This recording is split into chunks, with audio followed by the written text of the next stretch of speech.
इस्लाम का हर मुफ्ती आपको रास्ता बताएगा। जितने भी मौलाना हजरात आते हैं वो आपको सिर्फ रास्ता बताते हैं, लेकिन कोई मौलवी नहीं जो आपको जन्नत तक लेकर जाए। सारे मुफ्ती बोलेंगे ये काम करोगे तो जन्नत मिलेगी, वो काम करोगे तो जन्नत मिलेगी, तो सारे जन्नत बतलाने वाले हैं। कहा ये जन्नत ले जाने वाले हैं। हाँ, तभी फरमा इन्नल हसन वल हुसैन सैयदा शबाब अहले जन्नह, ये जन्नत के जवानों के सरदार हैं। मतलब ये सिर्फ रास्ता दिखलाते नहीं, ये रास्ता बताते भी हैं। कहते हैं किसी नबी ने, किसी वली ने अपने सहाबियों को जन्नत नहीं दिखाई, किसी नबी ने भी। हाँ, जन्नत का वादा जरूर दिया कि सलमान को वादा जन्नत मिला, मैसम को वादा जन्नत मिला, अबूजर को वादा जन्नत मिला, पर मैं हर नबी ने, हर वली ने जन्नत का वादा दिया। हुसैन वो वाहिद इमाम है जिसने वादा भी दिया और उंगलियों के दरमियान जन्नत दिखाई भी। हाँ।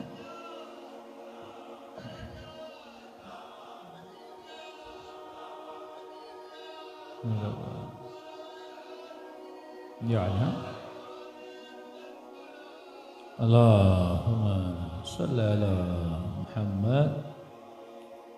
फरमाइए जन्नत बताते भी हैं, जन्नत का रास्ता दिखलाते भी हैं। ये मिसबाह भी है, ये वो नूर और रोशनी है जो आपके सामने हक को बातिल के रास्ते को वाज़ेह कर देता है। देखिए मिसबाह किसे बोलते हैं, नूर किसे बोलते हैं? हम कहते हैं फला आदमी के पास इल्मुल गैब है। किसका इल्म है? गैब का। अब ये गैब किसके लिए गैब है? एक बहस छिड़ती है कि खुदा आलिमुल गैब है, तो पहला सवाल ही अल्लाह के लिए क्या कोई चीज गैब है कि वो आलिमुल गैब हो? एक चीज मेरे लिए गायब है, मुझे उस गायब का क्या है? इल्म है। खुदा के लिए तो हर शय क्या है? जाहिर है। मिसाल के तौर पे आपके घर का कमरा है, उस कमरे के अंदर 4 बर्तन हैं, 4 तकिए हैं, 4 सामान पड़े हुए हैं, और लाइट चली गई, अब कुछ नजर नहीं आ रहा, तो ये क्या हुआ? गैब हुआ। लेकिन आप आलिमुल गैब हो, क्योंकि आपको पता है उस कमरे के गैब के अंदर क्या पड़ा हुआ है, क्योंकि आपने पहले देखा हुआ है कि बेड भी था, तकिया भी था, कुर्सी भी थी, हर चीज थी कमरे में। अब लाइट चली गई, नजर नहीं आ रहा, बट आपको पता है, आप आलिमुल गैब हो क्योंकि आपने पहले देखा हुआ है। लेकिन मैं आपके घर में न आया, मुझे क्या पता?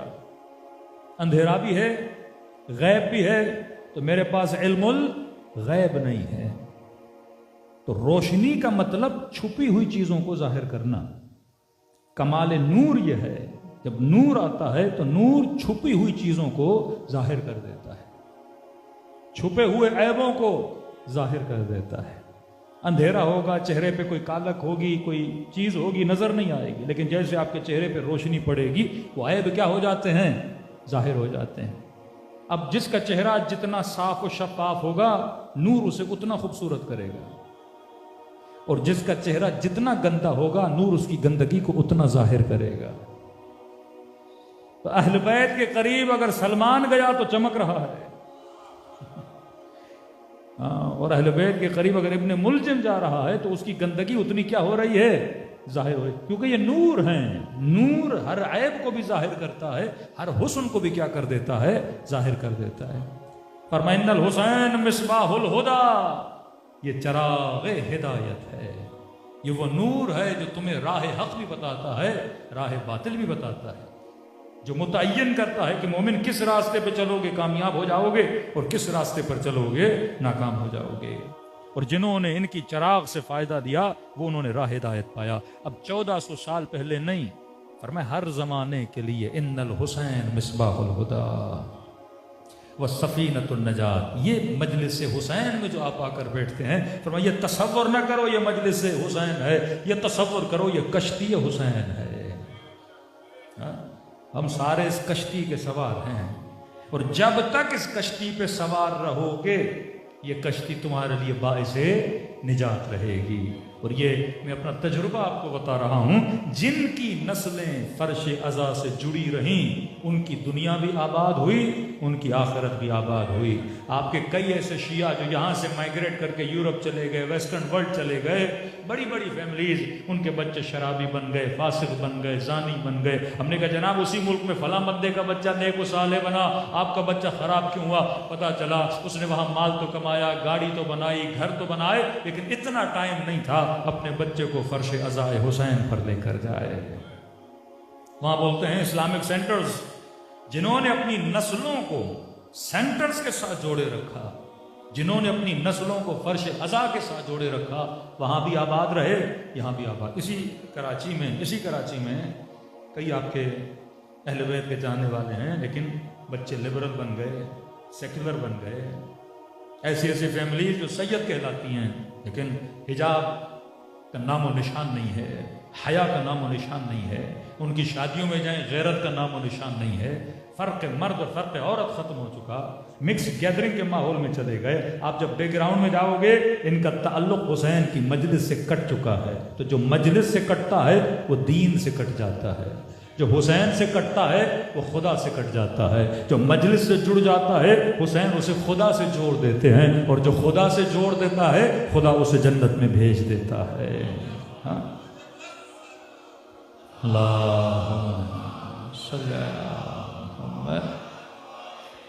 देखिए मुसलमानों की भी किस्में हैं। एक वो मुसलमान जो 5 वक्त की नमाज पढ़ता है, हाँ, एक वो शिया पंचगाना नमाजी, दूसरा वो जो 5 नहीं पढ़ता, सिर्फ जुमा पढ़ता है, हाँ? तीसरे वो जो जुमा नहीं सिर्फ नमाज ईद पढ़ते हैं, हाँ? तब जो जितना करीब होगा उतना दीनदार होगा ना। ऐसे ही मजलिसी शिया हैं बाज, हमारे बाज ऐसे हैं जो पूरे साल में सिर्फ 10 दिन मजलिस सुनते हैं, पूरे साल में।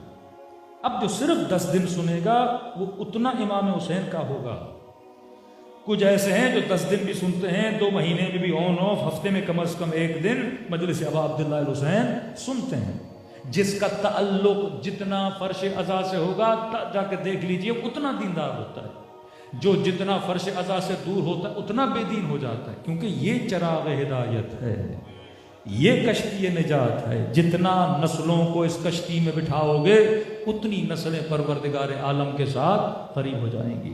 देखिए मुलाकात कितनी है। जनाब वहाब कल्बी बहुत फकीर घराना था, सहारा नशीन, जैसे आप झोपड़ियों में जो लोग रहते हैं, ये उस तरह के क्रिश्चियन मसीही थे, झोपड़ियों में रहने वाले। तो कहते हम कहीं पे हफ्ता रुकते थे, कहीं पे 10 दिन रुकते थे, बकरियां होती थी, यही हमारा रह गुजर था, सफ़र था, चलते थे। तो क्योंकि सहराई मौसम, तो पानी की किल्लत, तो पानी जमा करते थे, ख़त्म हो जाता था, फिर वहाब जाता था पानी ढूंढने, पानी मिल जाता था, फिर कहता है कभी शिकार लेकर आया, कभी पानी लेकर आया, कभी कोई जानवर का शिकार करके आया, फिर खेमे में बैठते थे, रात को खाना खाते थे। ये हमारा गुजर सफ़र था। शादी हुई, नहीं शादी, माँ ने कहा बेटा पानी ख़त्म हो गया है, कब बहुत ढूंढा पानी नहीं मिला। माँ को कहा बैठे, अपनी जोजा के साथ निकला पानी की तलाश करते करते कहता बड़ी देर लग गई, कहीं पे छोटा सा गड्ढा मिला जिसके अंदर बारिश का पानी जमा था। वहाब कहता मैंने मश्क भरा, वापस गया। अब तरतीब ये थी, कहता जब भी घोड़े से वापस जाता था मेरी माँ घोड़े की आवाज़ सुन लेती थी, खेमे पे आती थी मेरे इस्तकबाल के लिए। बेटा है, जवान है, इकलौता बेटा, कहते मेरे इस्तकबाल के लिए आती थी, कभी शिकार लेकर आया, कभी पानी लेकर आया, तो माँ सीने से लगाती थी, दुआएं देती थी। अब जब पानी की किल्लत भी थी और बड़ी मुश्किलों के बाद मुझे पानी मिला भी, जब खेमे के पास पहुंचा तो माँ खेमे से बाहर नहीं निकली इस्तकबाल के लिए। मुझे परेशानी हुई, हमेशा माँ आती थी, आज नहीं आई। जल्दी घोड़े से उतरा, खेमे के अंदर गया, देखा माँ बैठी है और ज़बार और कतार रो रही है। चेहरा मुरझाया हुआ, अम्मा रो क्यों नहीं हो? हमेशा आता था, मेरे इस्तकबाल के लिए आती थी, आज क्यों नहीं आई? मुझे देख कर मेरे लाल क्या लेने गए थे? अम्मा पानी लेकर आए। जी अम्मा ये पानी का मश्क। कहा मुझे पानी की जरूरत नहीं है। कहा आपने कहा प्यासी हैं, पानी खत्म हो गया, अब कह रहे पानी की जरूरत नहीं। कहा मेरे पास आ। कहा गया, कहा मेरा हाथ थामा, खेमे के बाहर ले गई। कहा देखा पानी का चश्मा जारी था। कहा इस सहरा में पानी का चश्मा कहां से आया? मेरे लाल में खेमे में बैठी थी, बाहर से आवाज आई, वहब की मां खेमे के बाहर आ। का जैसे खेमे के बाहर निकली, मेरे लाल एक नूरानी वजूद था। मुझे कहा पानी के लिए परेशान हो? मैंने कहा मुझे खेमे के पीछे लगे अपने पांवों से ठोकर मारी। का ठोकर का लगना था पानी के चश्मे का जारी हो जाना था। मैंने कहा कौन हो? इस्माइल हो, इब्राहिम हो? कहा न इस्माइल हूं न इब्राहिम हूं, लेकिन औलाद इस्माइल में से आखिरी जमाने के नबी का नवासा हुसैन इब्न अली हूं।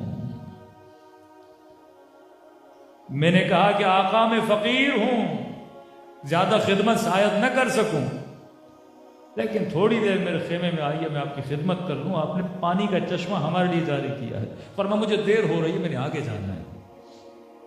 मैंने कहा अगर इजाजत दें तो मस्तूरात में जाऊं, उनसे थैंक यू करूं, शुक्रिया अदा करूं। इमाम ने कहा चली जाओ। कहती है मैं मस्तूरात में गई। कहती है वल्लाह मेरे लाल, मैंने जिंदगी में मरियम सुनी थी, देखी नहीं थी।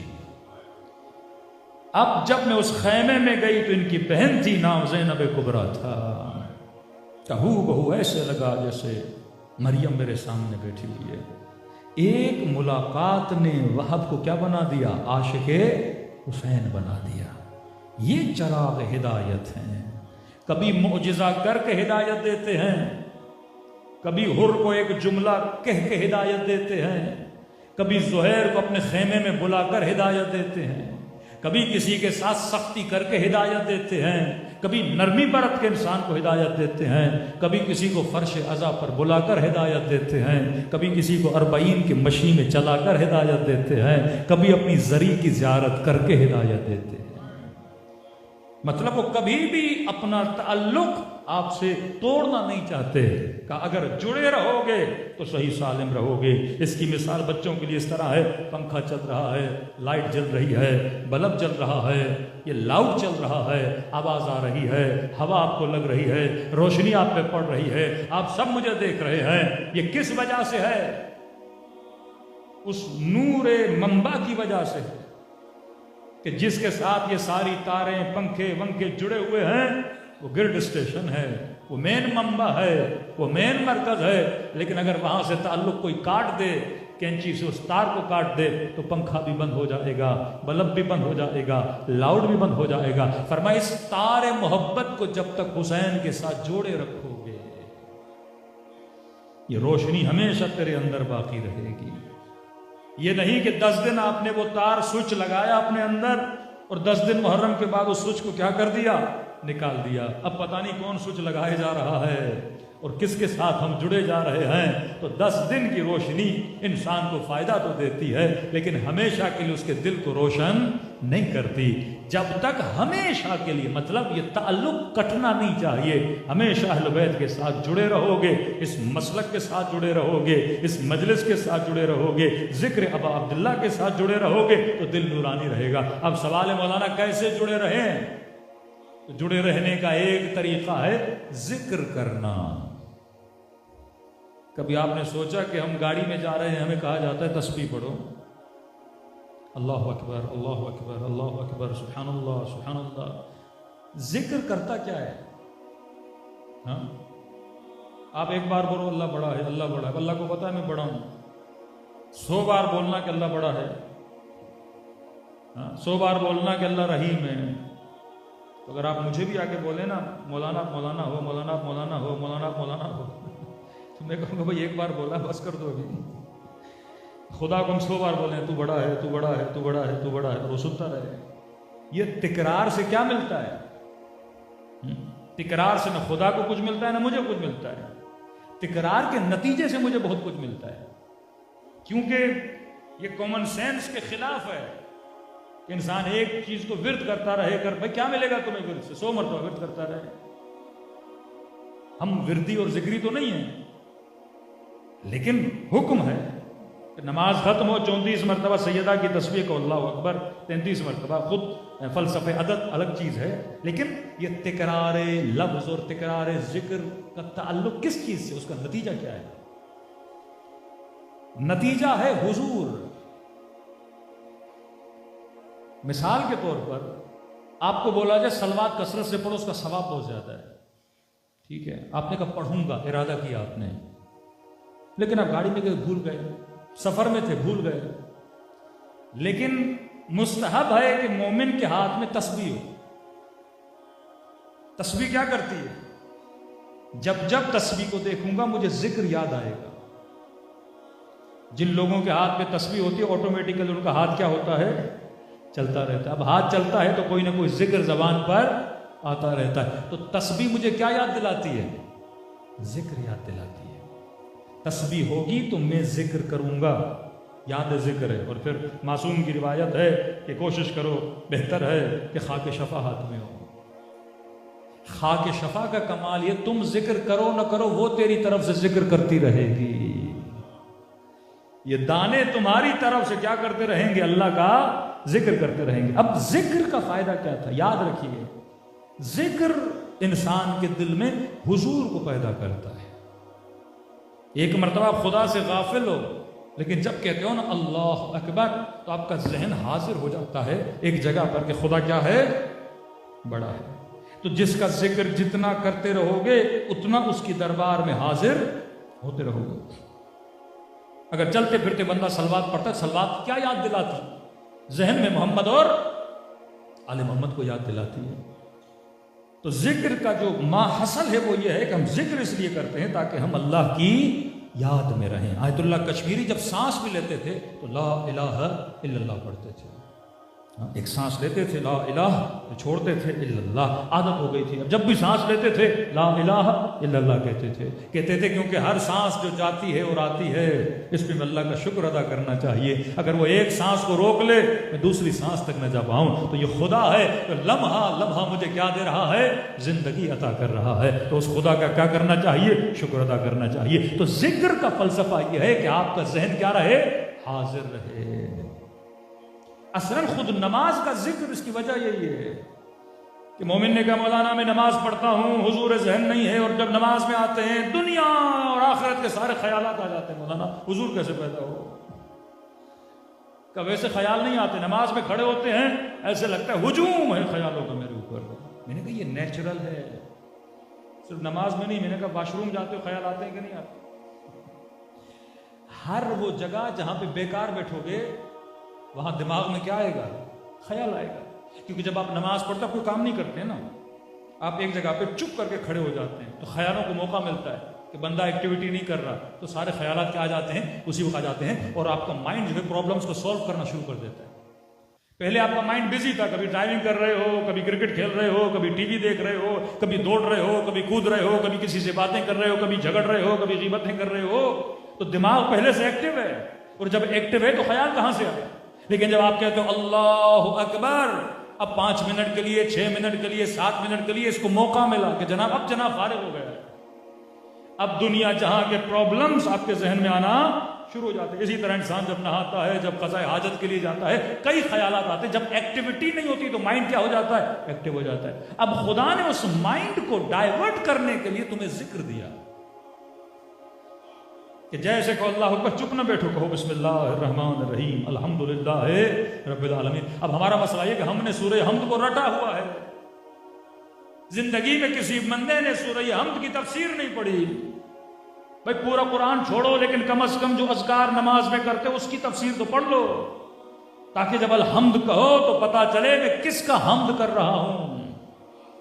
अपने जहन को डाइवर्ट करो उस हम्द खुदा की तरफ। इय्याका नअबुद का मतलब, इय्याका नस्तईन का मतलब, इहदिनस सिरातल मुस्तकीम का मतलब, सिरातल लज़ीना अनअमता अलैहिम का मतलब, वल ज़ालिमीन कौन है, गैरुल मग़ज़ूब कौन है।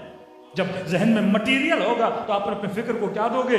मटीरियल दोगे। दूसरा, जब हुजूर में आ गए तो ये तवज्जो करो किसके सामने खड़े हो, किसकी तरफ रुख किया हुआ है, किसकी दरबार में रुकू में जा रहे हो, किसकी दरबार में सजदे में जा रहे हो। ऐ परवरदिगारा, मैं नमाज पढ़ रहा हूँ सुबह से लेकर शाम तक, अगर मैं नाफरमानियां की लेकिन तेरे मुसल्ले पर आया हूँ तो मासूम फरमा, जब नमाज में आओ अपनी फिक्र को एक्टिव करो। ऐ खुदा, 7 आज़ा तेरी दरबार में झुका रहा हूँ। मतलब 7 आज़ा ने किसकी इताअत करनी थी? तेरी इताअत करनी थी। अब ऐ खुदा, 7 आज़ा में अगर कोई बुराई थी, अगर कोई आयब था, अगर कोई गुनाह था, उसे तू क्या कर दे? माफ कर दे। मैं आया ही तेरी दरबार में इसलिए क्योंकि वसल्लिमो, तस्लीमा की मंजिल पे आना चाहता हूं। कितना भी बड़ा आबिद हो, कितना भी बड़ा जाहिद हो, वजीर आजम क्यों ना हो, लेकिन उसने माथा किसकी दरबार में टेकना है? अल्लाह की दरबार में टेकना है। मतलब तेरे सामने कोई तकब्बुर नहीं, तेरे सामने कोई गुरूर नहीं। अली जैसा इमाम भी होगा, तेरी चौखट पे सर झुकाएगा। मोहम्मद जैसा रसूल भी होगा, तेरी चौखट पे सर झुकाएगा। अब मासूम फरमाते हैं कितना मुतकब्बिर है वो इंसान कि रब कहे न करो और वो करने पे तुल जाए। का गुनाह का सबसे बड़ी सजा खुदा इसलिए देता है क्योंकि गुनाह का ताल्लुक तकब्बुर इंसान से है। ये किसके सामने मुतकब्बिर होता है? अल्लाह के सामने। आपका बाप बोले बेटा ये काम नहीं करो, आप बोलो मैं करके दिखाऊंगा। आपकी माँ बोले बेटा ये काम नहीं करना, लेकिन आप बोलो नहीं मैं तो करके दिखाऊंगा। खुदा बोले ये काम नहीं करना, लेकिन मैं बोलूं मैं, ये बगावत है। किसके साथ? अल्लाह के साथ। तो फर्श अज़ा हमें बगावतों से बचाता है। मजलिस हुसैन हमें बगावतों से निकाल कर इताअतों के मैदान में लाके खड़ा करती है। सलवात पढ़े मोहम्मद व आले मोहम्मद।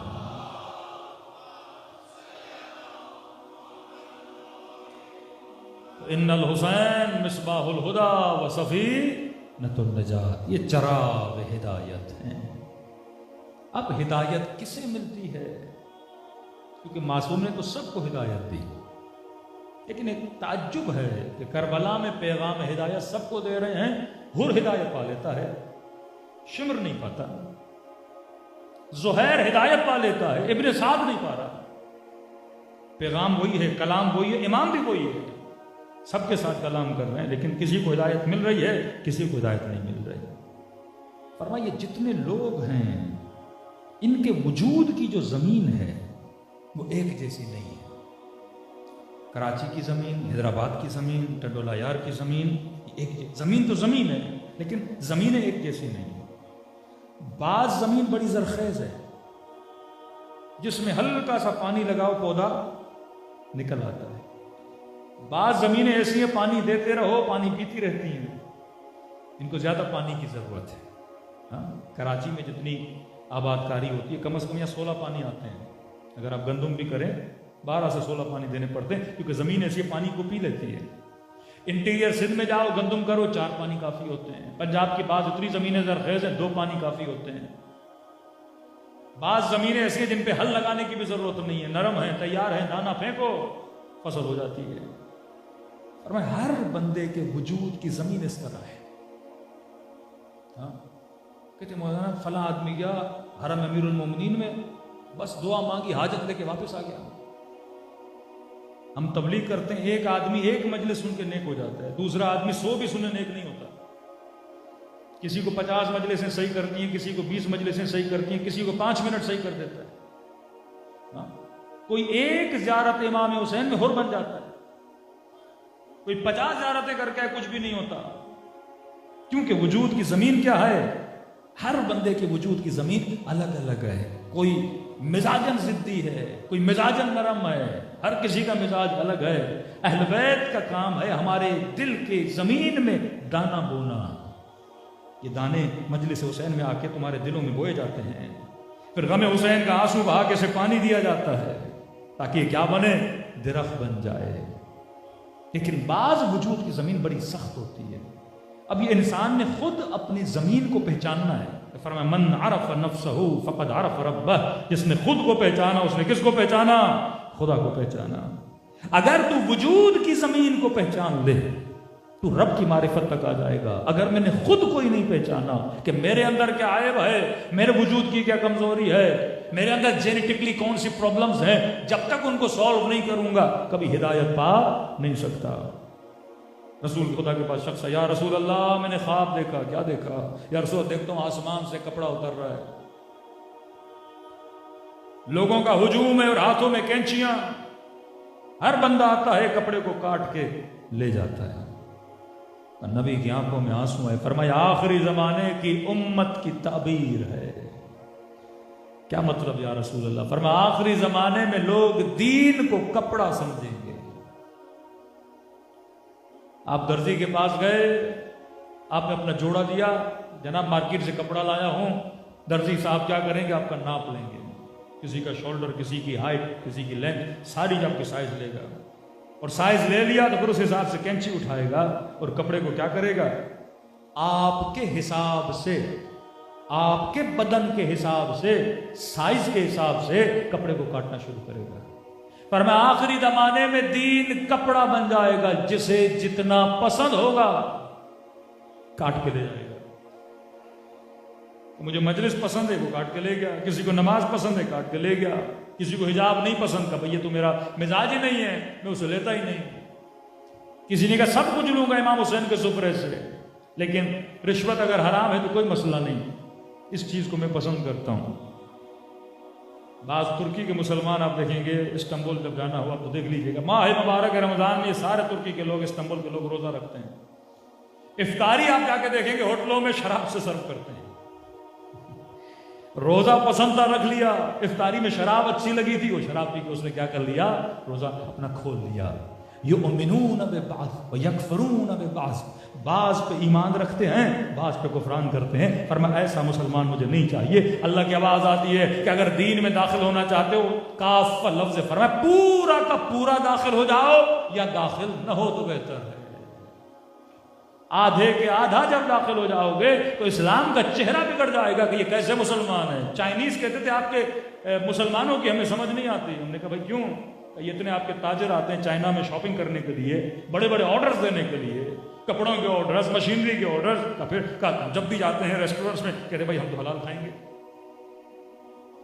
खाना में क्या चाहिए का ढूंढ ढूंढ के हमें के लिए रेस्टोरेंट ढूंढते हैं, या वेजिटेरियन चीजें खाते हैं, या ड्राई फ्रूट खाते हैं, या हलाल खाते हैं। मैंने कहा तो अच्छी बात है, हमारे रिलीजन का हिस्सा है। कहा नहीं ये तो समझ आ रही है आपके मकतब में खाना हलाल खाओ, लेकिन कह रहे जब जिन्स बनवाते हैं कहते कॉपी पेस्ट का टैग लगा लो। ये आपका मकतब कैसे इजाजत देता है कि आप नकली मोबाइल बनवाओ, आप नकली चीजें बनवाओ। वहां पे दीन इजाजत नहीं दे रहा, लेकिन क्योंकि मेरा फायदा है मैं वो काम करूंगा। लेकिन रिज्क हलाल मेरी समझ में, अपना खाने हलाल समझ में आ रहा है, वहां पे कहेंगे हम क्या खाएंगे, हलाल खाएंगे। का नहीं, युमिनून बिबाज़ व यकफुरून बिबाज़ नहीं है। हुसैन का मतलब जब इस कश्ती में आते हो तो पूरे के पूरे आ जाओ, आधा नहीं चलेगा। नूह का बेटा था, खुदा ने कहा नूह इसे कश्ती में सवार न करो क्योंकि ये तेरा बेटा नहीं है। नसबन नूह का बेटा था, किरदार के एतबार से नूह का बेटा नहीं था। तो ताल्लुक खूनी इतनी अहमियत नहीं रखता जितना ताल्लुक तरबियती अहमियत रखता है। सलमान नस्ल अली से नहीं, लेकिन फरमाया सलमान मिन्ना अहलल बैत, ये हम अहल बैत में से है। कहा सलमान तुझे क्यों कहा गया, तू कैसे अली की इताअत करता है। फरमाया जहां जहां अली के कदम होते हैं वहां वहां सलमान का सर होता है।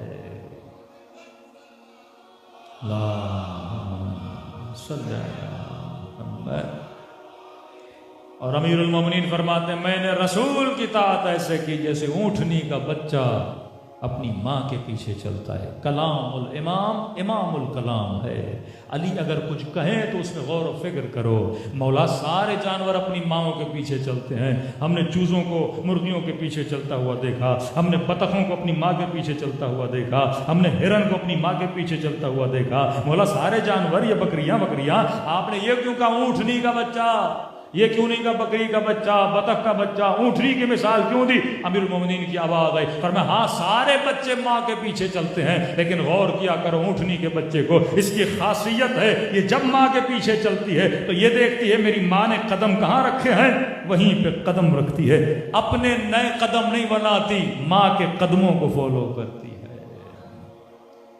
यही अल्लाहुम्मा सल्ली अला मुहम्मद, यही इताअत थी अहले बैत के चाहने वालों में। सातवें इमाम का मुझे बोला गया थोड़ा जिक्र करें। एक शिया था अहवाज में, हुकूमत ने टैक्स बहुत लगाया, कर्जी भी था, बार बार इसके पास आते थे पैसा दो पैसा दो। इसको पता चला वाली अहवाज कौन है, शेर अली है। इस कश्ती के सवार एक दूसरे से क्या करते हैं, मोहब्बत करते हैं। हमें जोड़ा है इमाम हुसैन ने। इतनी सख्त रिवायत है मोमिन का मोमिन से नाराज होने पर, और फिर हम में से नहीं है जो अपनी जात की खातिर किसी से नाराज हो जाए। कि तुम्हारी नाराजगियां भी हमारी वजह से, तुम्हारी मोहब्बतें भी हमारी वजह से। किसी से मोहब्बत कर, देख अगर आले रसूल का आशिक है इससे मोहब्बत कर, लुटा दे इस पे क्योंकि आले रसूल का आशिक है। ये नहीं कि मुझे तकलीफ दी तो मैं उससे नफरत करने लगूं। तकलीफ और मोहब्बत किसकी वजह से? मोहम्मद और आले मोहम्मद की वजह से। इसको पता चला कि वाली अहवाज आशिक इमाम है। कहते गया इमाम मूसा से मिलने, मैंने अर्ज़ की कि मौला मैं बहुत कर्ज़ों में हूँ, हुकूमत ने इतना टैक्स लगा दिया है, बार बार मुझसे मांगने आते हैं, लेकिन मौला मुझे पता चला है वहाँ का जो वाली है वो आपका चाहने वाला है। इमाम ने उसे ख़त दिया। ये ख़त लेकर वापस अहवाज गया उस वाली के पास, का फर्जंद रसूल का ख़त लाया। इसने अंदर बुलाया, ख़त पढ़ा। इमाम ने फरमाया ये मेरा शिया है, जब तू इससे नेकी करेगा तो ये बिल्कुल ऐसा है तूने मूसा काज़िम से नेकी की। हाँ, किसी इराकी से पूछा ना, यार आप लोगों के पांव दबाते हो, जोराबे उतारते हो, बर्तन धोते हो, इतनी खिदमत कौन करता है? 70 साल का बूढ़ा नौजवानों के पांव दबा रहा है, खिदमतें कर रहा है। तो कहने लगे हम आपकी खिदमत नहीं करते, हमारे जहन में होता है इस रास्ते से ज़ैनुल आबिदीन गुजरे थे, इस रास्ते से सैदानियां गुजरी थी, हम खिदमत न कर सके। अब आपकी खिदमत ये समझ के करते हैं कि मौला आपकी खिदमत न कर सके तो आपके आशिक की खिदमत तो कर सकते हैं। ये खिदमत किसकी वजह से? हुसैन इब्न अली की वजह से, अब अब्दुल्ला की वजह से। हम अपनी आस को पूरा करते हैं कि सकीना को पानी नहीं पिला सके, तुम्हारे बच्चों को पानी पिला रहे हैं। मौला को अपने घर में न बिठा सके, तुम्हें बिठाते हैं कि मौला अगर होते इसी तरह आपकी खिदमत करते, इसी तरह आपके पांव दबाते। इमाम ने लिखा मेरा शिया है, अगर तुमने इसके साथ नेकी की समझो तूने मेरे साथ नेकी की। कहता खत ले, उसने पढ़ा, खत रखा, कब बता कितना टैक्स तुम्हारे ऊपर है? इसने कहा इतने 1000 दिरहम का, जिस कॉपी पे इसका नाम लिखा था इसने मिटा दिया, का समझो तेरा टैक्स पे हो गया। कहा कि खाने पीने के लिए कुछ है? का तंगदस्त हूं।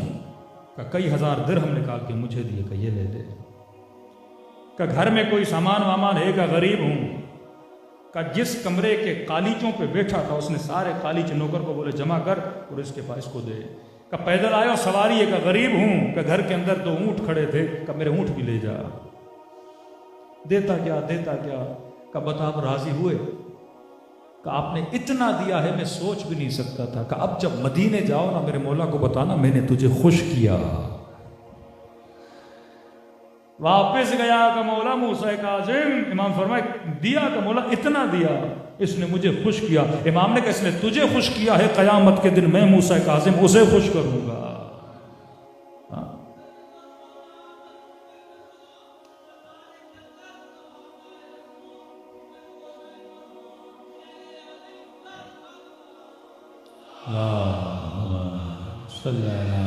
मोहम्मद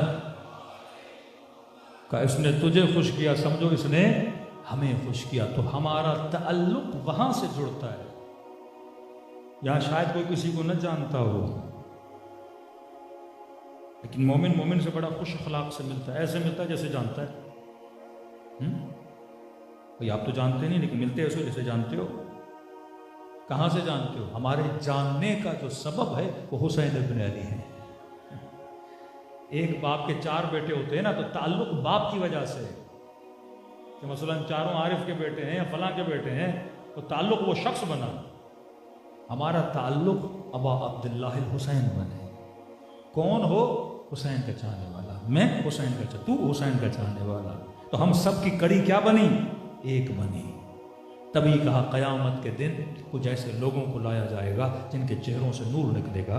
इनसे पूछने वाले पूछेंगे कि बताओ तुम वली हो? कहेंगे नहीं। कारी कुरान हो? कहेंगे नहीं। बहुत बड़े नमाजी हो? कहेंगे नहीं।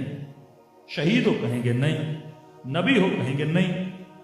कहेंगे भाई इतना चेहरे से नूर निकल रहा है, तुमने दुनिया में कौन सा नॉर्मल जिंदगी गुजारी, सिंपल वाजिबात पे अमल किया, मुहर्रमात से बचे, नॉर्मल जिंदगी। ये नहीं कि बहुत बड़े आबिद थे, बहुत बड़े जाहिद थे, 24 घंटा मुसल्ले में बैठने वाले थे, नहीं, अपनी रूटीन की जिंदगी गुजारी। परेशान हो गए। हम इतनी इबादतें करने के बाद भी चेहरे पे नूर नहीं आया, इतना ज़ुहद इख्तियार करने के बाद भी चेहरे पे नूर नहीं आया, और आपके चेहरों से नूर निकल रहा है। बता तुमने ऐसा किया क्या जिसकी वजह से आज तुम्हारे चेहरे चमक रहे हैं? तो कहेंगे बस हमने दुनिया में 2 काम किए। पहला काम, दुनिया में लोगों ने हमें तकलीफ दी, अजियतें दी, बेटी को, बेटे को, भाई को, वजूद को तकलीफें दी, कोई माल ले गया, कोई धोखेबाजी कर गया, और मैं हमने उस शख्स से ताल्लुक तो वतन तोड़ दिया होगा, या धोखा दिया, दोबारा बिजनेस नहीं किया, या बेटी को किसी ने तकलीफ दी, दोबारा शायद बात न की हो, लेकिन हमने कभी किसी से अपनी खातिर नफरत नहीं की कि क्योंकि मेरी बेटी को तकलीफ दी है मैं इससे नफरत करूं, लानते भेजूं, क्योंकि मेरा माल खाया मैं इससे नफरत करूं। फरमान नहीं, दुनिया में लोगों ने बेतहाशा तकलीफें दी, लेकिन हमने दिल में किसी से नफरत नहीं की। कहा लोगों ने बेतहाशा खूबियां की हमारे साथ, एहसान किए, हाँ हमने एहसान का बदला एहसान तो चुकाया। हो सकता है किसी यहूदी ने एहसान किया, किसी क्रिश्चियन ने एहसान किया, किसी वहाबी ने एहसान किया हो, एहसान करने वाले बहुत हैं, कभी नौकरी में, कभी हर जगह आपकी अपॉइंटमेंट करवा दी, एहसान किए, और मैं हाँ अखलाकन एहसान के एहसान से दिया। लेकिन जितने लोगों ने एहसान किया, हमने किसी से इश्क नहीं किया, हमने किसी से मोहब्बत नहीं की। परेशान होकर पूछा, न तुमने किसी से नफरत की अपनी खातिर, न तुमने किसी से मोहब्बत की अपनी खातिर, फिर तुमने किया क्या? फरमाया हमने उससे मोहब्बत की, पहले देखा कि उसके दिल में खुदा मोहम्मद और आले रसूल की मोहब्बत है कि नहीं।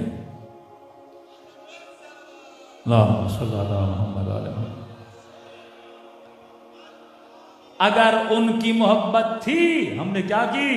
मोहब्बत की। जिसके दिल में खुदा से बेजारी थी, हमने उससे क्या की? नफरत की। इन्नी सिल्मुन लिमन हरमुन लिमन हारबकुम की मंजिल पे थे। अपनी जात की खातिर किसी से मोहब्बत न करना, अपनी जात की खातिर किसी से नफरत न करना। मोहब्बत उससे करना जिसके दिल में खुदा की मोहब्बत हो, नफरत उससे करना जिसके दिल में खुदा की नफरत हो। अब जिंदगी की मोहब्बतें क्योंकि नूर की वजह से थी, अब जब कयामत में उठाया गया तो चेहरा भी क्या बन गया? नूरानी बन गया। करबला आओ जनाब जौन, 90 साल का बूढ़ा, साहबी रसूल, साहबी हसन, साहबी अली, साहबी हुसैन, मौला के पास है। मौला इश्क देखो ना, ये वो कश्ती है जिसके सवार ऐसे होते हैं। पर मौला अपनी जान आप पे कुर्बान करना चाहता हूँ। इमाम ने सर से पांव तक देखा, फरमाया जौन तूने पूरी जिंदगी हमारी खिदमत में लगा दी, हमने तुझसे जिहाद को साकित कर दिया, न तुम्हारी उम्र है लड़ने की, न हम चाहते हैं। वापस जाओ मदीने, जिंदगी के आखिरी दिन अच्छे से गुजारो। मैं हुसैन जन्नत की गवाही भी देता हूं, हम तुमसे राजी हैं, तुमने बच्चे बच्चे आले रसूल की खिदमत की है। जॉन ने कहा मौला ये नहीं हो सकता। पर मैं जॉन में इजाजत नहीं दे सकता। जॉन मैंने तुझे अपनी गुलामी से भी आजाद किया, अब दिल करे तो ज़ैनुल आबिदीन के पास चला जा। इमाम ज़ैनुल आबिदीन फरमाते मैंने महसूस किया कि मेरे कदमों पे सर रख के कोई रो रहा है। आंखें खोली, जनाब जौन थे। क्या हुआ चाचा जौन? कि आपके बाबा इजाजत नहीं दे रहे हैं। क्या कह रहे हैं? कह रहे वापस मदीने जाओ, अपनी जिंदगी गुजारो, ये बुढ़ापा है जौन, तुमसे जिहाद को साकित कर दिया। तो इमाम ने कहा जौन जब बाबा कह रहे हैं तो अच्छी से कहा, मौला वो दोस्त कैसा जो अच्छे वक्त में तो साथ रहे लेकिन मुश्किलात में छोड़ के चला जाए। हुसैन के साथ अच्छा वक्त बिताया, आज जब मौला पे मुसीबत आई है मैं छोड़ के चला जाऊं। कब मैं बाबा से सिफारिश करता हूं, चले जाओ। फिर वापस आए। इमाम ने कहा कितनी सिफारिश लेकर आए हो? इसने एक जुमला बोला, फरमा मौला कहीं इसलिए तो मुझे मैदान में नहीं भेज रहे कि मेरा रंग काला है, मेरे बदन से बू आती है। यजीदी मजाक उड़ाते थे अफ्रीकन्स का, रंग काला होता था, इनके पसीने की खास खुशबू होती थी। कि मौला ऐसे तो नहीं, मेरे बदन से बू आती है, रंग काला है। कहते ये कहना था, हुसैन ने ऐसे सीने से लगा दिया। कहा जॉन ये दूसरे मकतब में होता होगा, हुसैन के मकतब में यह तफरीक नहीं है, यहां रंग नहीं देखा जाता, या दिलों के अंदर मोहब्बतों को देखा जाता है। कहा जा तुझे इज़्ज़त दिया। कहते हैं बड़ी कोशिश की जॉन ने घोड़े पे बैठने की, बूढ़ा था या मारियों पे आया। कहते कोशिश की लेकिन टांगे घोड़े पे आ न सकी। तो कहा कि मौला मैं घोड़े पे नहीं जाऊंगा, मैं पैदल जाऊंगा। हाथ में नेज़ा लिया, वसत मैदान में आया, रजस पढ़ा, मैं कौन हूं, मैं जौन हूं, किसका गुलाम, हसन का गुलाम, अली का गुलाम, हुसैन का गुलाम। फख्र है किस घराने पर जिंदगी गुजारते गुजारते आज ये जिंदगी के दिन आए। कब भेज अपने बहादुर से बहादुर को, मैं खड़ा हूं मैदान में। इब्ने साद को पता चला कि ये कौन बूढ़ा है जो ललकार रहा है, का जौन है। ये लई जानता था कि हुसैन इस गुलाम से कितना प्यार करते हैं। जिसने मौला को गोदों में पाला हो, का अमीर हमारे एक तीर की मार है, दो नेजों की मार है, चार तलवारों की मार है। इब्न साद ने कहा नहीं, इसे न तीर से मारना, न तलवार से मारना, न नेजे से मारना। मैं चाहता हूं ये तड़पे और मैं हुसैन का तड़पना देखूं। क्या उठो घोड़े सवारो, घेरा करो जनाबे जो उनका। कैसे मारे, का पत्थर उठाओ, संसार करो इसे। कहते हैं लईनों ने सरजमीन करबला से पत्थर लिए, घोड़ों पे चढ़े और जनाब जौन को मारना शुरू किया। नेजों से चीखता रहा, बहादुर हो तो आओ। का इतने पत्थर लगे, कभी सर पर कभी बदन पर, यह बूढ़ा गिर पड़ा। यहां मौला को आवाज दी। कहते हैं हुसैन इब्न अली दौड़े दौड़े मैदान में आए, सारे के सारे भाग गए, जमीन पे बैठे, सरे जौन को गोद में लिया। रावी कहता है मैंने दूर से देखा, सर गोद पे आया, जौन ने फिर जमीन पे रख दिया। देखो तो सही यहां ताल्लुक, किस मोहब्बत और खुलूस का ताल्लुक है। कभी ये मंजर दूर से देख रहा था, सर आया फिर जमीन पर, सर आया फिर 3 मरतबा हुसैन ने रखा और जौन उतारता जा रहा था। अल्लाह जाने जौन क्या कहता होगा कि मौला ये गोद अली अकबर के लिए बनी है, ये गोदें सकीना के लिए बनी है। कहां मैं गुलाम, कहां ये रंग का काला। लिखने वाला लिखता है मैंने जिंदगी में कई आका देखे, कई गुलाम देखे, पर जिंदगी में मैंने ऐसा आका कभी नहीं देखा जिसकी गुलाम से इतनी मोहब्बत हो। ये मकतब मोहब्बत का मकतब है। जब बीबी कहे मैं तब तक जन्नत में नहीं जाऊंगी जब मेरे हुसैन का अज़ादार नहीं जाता। ताल्लुक मोहब्बत है, निस्बत मोहब्बत है। कहता मैंने जिंदगी में कभी ऐसा आका नहीं देखा। का क्या हुआ, का जब गुलाम राजी न हुआ ना, सर हुसैन की गोद में हो, तो कहता मैंने देखा हुसैन ने अपने सर को झुकाना शुरू किया, झुकाना शुरू किया, यहां तक कि हुसैन ने अपना रुखसार जौन के रुखसार पे रखा। रखने के बाद एक दुआ की, अल्लाहुम्मा बय्यद वजहा तय्यब रिहा। ऐ खुदा, ये मुझे कहता है कि खुदा मेरा चेहरा काला है, मेरे बदन से बू आती है, क्या खुदाया इसके चेहरे को नूरानी फरमाना, इसके बदन को खुशबू देना। नूरानी चेहरे का ताल्लुक कयामत से था, खुशबू का ताल्लुक जमीन से था। कहते हैं जब 11 मुहर्रम को लाश ऊपर घोड़े दौड़ाए जा रहे थे, एक बदन सा जिस पे इतनी खुशबू आ रही थी कि उसकी महक ने सरजमीन करबला को घेरा हुआ था। ये यजीदी लश्कर वाले जो कालों की इज्जत नहीं करते थे, गुलाम है, सियाफाब है, कहते ढूंढने लगे कि ये बदन किसका है। जब पहुंचे उसी का बदन था जिसके लिए कहते थे इसके बदन से बू आती है। क्या महक थी जिसने जमीन करबला को घेरा हुआ था। असरे दुआए हुसैन।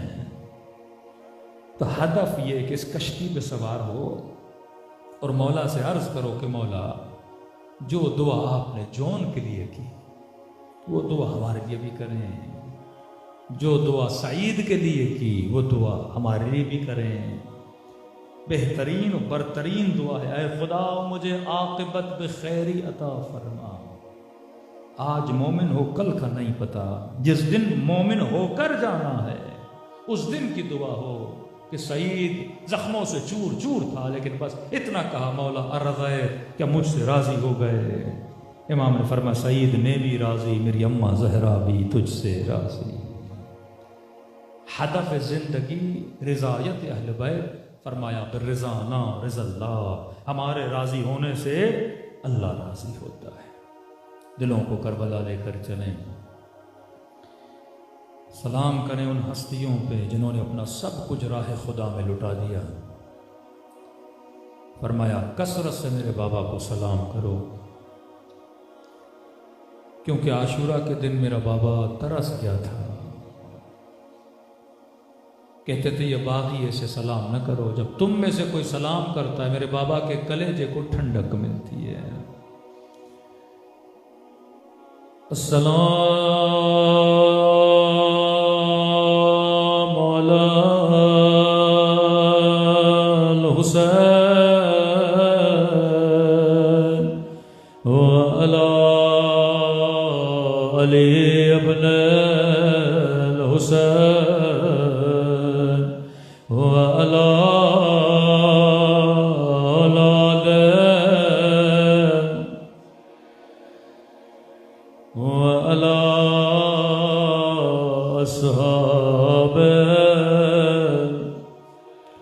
सब मिलके अस्सलाम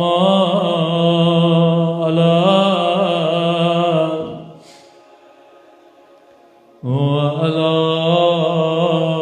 अली इब्न व अला औलाद व अला अस्हाब बुलंद आवाज़ से अस्सलाम अला व अला अली इब्न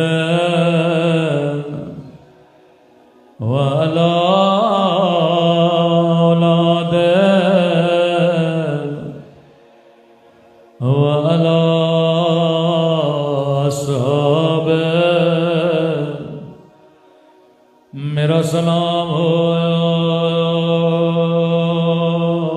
ज़ख्मी रुखसारों पे,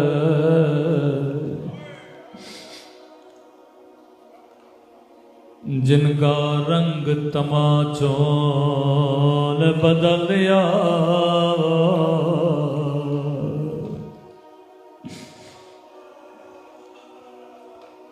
जब बाबा का सरार सकीना की गोद में आया, कहने लगी बाबा मेरे गरीबुल वतन बाबा, बाबा जरा आंखें खोलो, जरा अपनी सकीना को देखो। बाबा मैंने सुना था दादी जहरा के सर के बाल सफेद हो गए थे, जरा देखो मैं दादी की शबे बन चुकी हूँ, मैं तारीख की वाहिद बच्ची हूँ जिसके बाल बचपने में सफेद हो गए। बाबा सुना था कि जवानी में दादी की कमर झुक गए थे। बाबा में तारीख की वाहिद बच्ची हो जिसकी कमर बचपने में झुक गई है।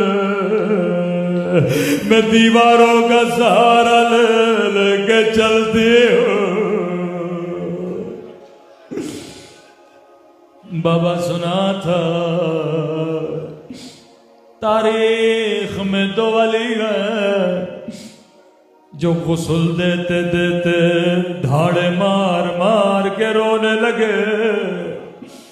एक सैयदा ज़हरा जब अली गुस्ल दे रहे थे, अस्मा कहती है दीवार पे सर मार मार के रोने लगे। मौला बुलंद बुलंद क्यों रो रहे?